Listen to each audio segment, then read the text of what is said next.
The last time we spoke with historian Stephen R. Bown, he was promoting his 2020 book, The Company, the first history of the Hudson's Bay, written in about 30 years. My review was headlined, Retelling the Hudson's Bay Saga for Today's Readers, as it tried to include a greater diversity of sources and voices, particularly indigenous ones. That approach also informs his latest work, another book-length exploration of a foundational chapter in the country's history.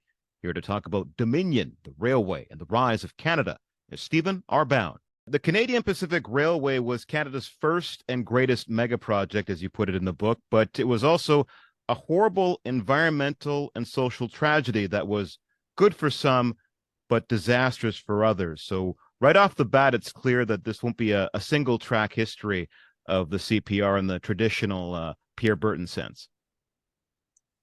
Yeah, I mean that's. I mean, it's been, excuse me, 53 years since Burton wrote his original, somewhat iconic treatment of this, epic story in Canadian history. But of course, over the last half a century, a lot has happened in terms of that evolution of ideas in society about what's important or what stories we need to bring forward, or a greater appreciation for the diversity or uh, the broader perspective of what was going on in the world at that time. And as well, new sources have come to light, which also, reveal different aspects of the story for which Burton couldn't have included in his books because it didn't exist. So when I set out to do this, what I really wanted to do is, the same treatment as I had done with the company, just broaden the perspective, cast the net wider and include a greater number of people and sort of draw them into the story like the tributaries of a river, so that, the river is getting bigger and bigger by including more and more people into it. And so it's not just the politicians or the financiers or the head engineers. It's the, people who worked on the railway, the Chinese workers, how it was affecting the indigenous people, the signing of the treaties on the plains, how technology, specifically the invention of dynamite, was also impacting how this was development, and how, railways in general, including the American ones a little bit earlier than ours, um, resulted in a great deal of disease being spread into Western North America, or and how it impacted the extermination of the buffalo, and how that led to widespread starvation and famine. And all of this was happening at the same time that the railway was, being, slammed in across the country. So it's a huge story, and I just wanted to, be a little more honest into understanding how the world was changing at that time, how people were contributing to that change, how they were being impacted by that change, and how they lived their lives within the context of this massive project that defined the country. As you say, the company, much like the company, Dominion seems to be more fulsome and inclusive in its treatment of its subject. Why do you think this kind of work is so important, especially now?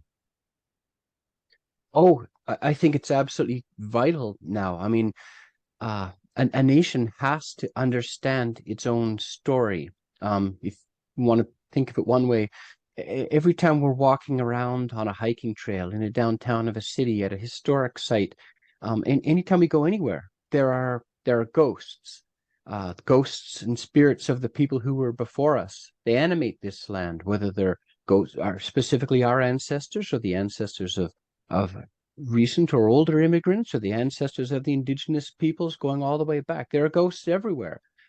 They're displaced from us through time, but not through space. We live in this land. We have to appreciate all of that world that existed around us at that time and with whom we share the world now. It makes us a richer society. It'll make us have a greater appreciation for the land and the current situations that we're in. And ultimately, I believe that's the only way to move forward as a more cohesive, more accepting society with a more positive outlook on itself, is to have just a common idea of what happened and how it has impacted our society now. Uh, Set the stage for us a bit, if you can.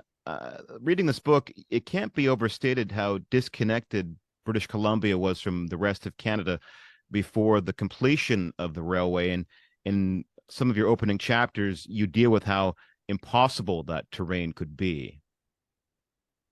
Yeah, yeah. I mean, British Columbia. I mean, it's a land that it's a territory I'm familiar with. I love to travel all over, but it's really great now for ski hills and for mountain biking and mountaineering, but it's not very good for farming, and it's not very good for trying to build any kind of a transportation or travel route. At the time of around Confederation of the Eastern Provinces, British Columbia essentially existed of one town, one city, Victoria, and a bunch of smaller towns that had been just mostly a fur trading territory, and had sudden influx of American miners during the gold rushes. I mean, it was completely isolated. I mean, and politically isolated as well. To the north of it was Alaska, recently purchased by the U.S. from Russia. To the south, it was Washington State. All of Victoria and the other, towns, all of their commerce was with San Francisco, through steamships up and down the coast. They even used American postage stamps to get anything done. And to the east of them was multiple ranges of impenetrable mountains with no road, no river system, no access to get across it. It was completely isolated. So John A. Macdonald was the only person who really wanted to create this country as a bulwark against American expansion. He was a paranoid against Americans and really did not want to have the U.S. controlling all of the continent. And it was his idea to sort of come up with this concept that if we could extend to the Pacific Ocean, that might prevent American expansion. In his mind, the only way to convince British Columbia to join with Confederation would be to provide them something they couldn't refuse that would cause them to not just join the United States, which is undoubtedly exactly what they would have done.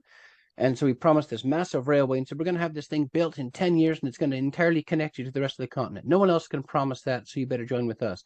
And more or less, that's what induced British Columbia to take the plunge and join Canada. And of course, Macdonald had no idea what he was talking about when he suggested this railway could just sort of be built because he wanted it done that way. It turned out to be the most challenging, technically, socially, politically, economically project that had ever been built almost anywhere in the world at that time. But that's the foundation of it, idea anyway.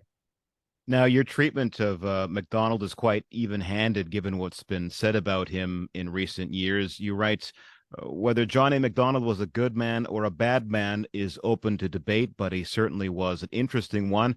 And when he dreamed big. Did you feel like you had to tread lightly here? Absolutely. I mean,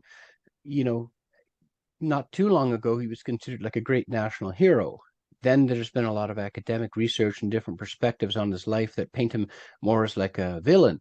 So, 20 years ago, he had an angel hat on, and now recently he has a devil hat on.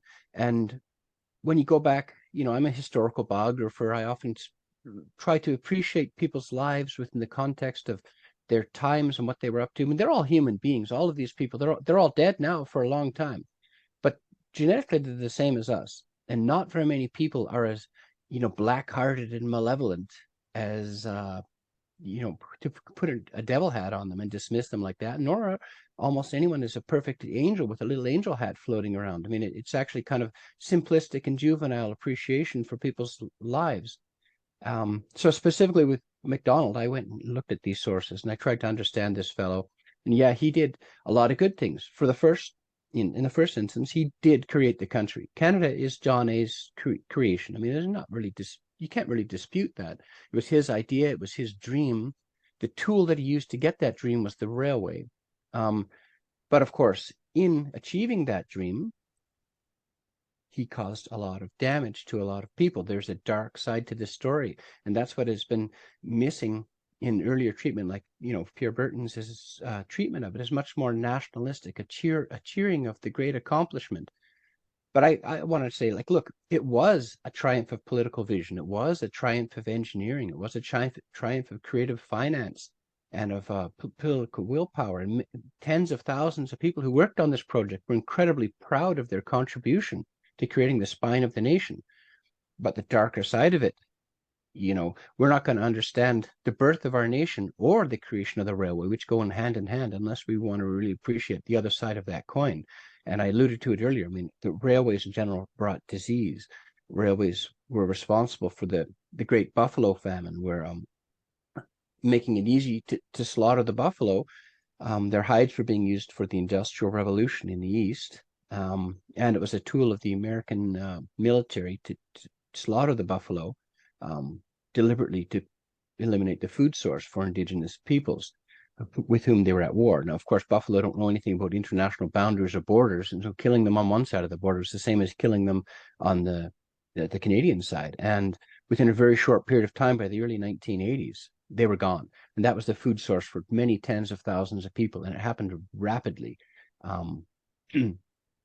McDonald, the greatest negative thing you can say about him is that his response to this great sudden famine was lackadaisical or lukewarm.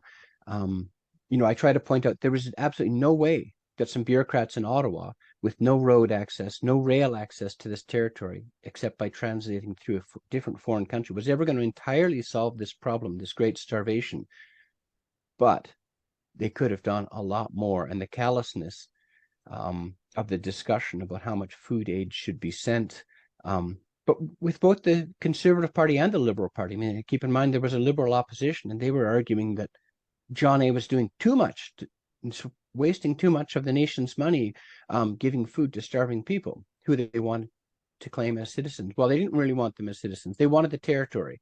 So this debate is much more complicated and much more nuanced, I suppose.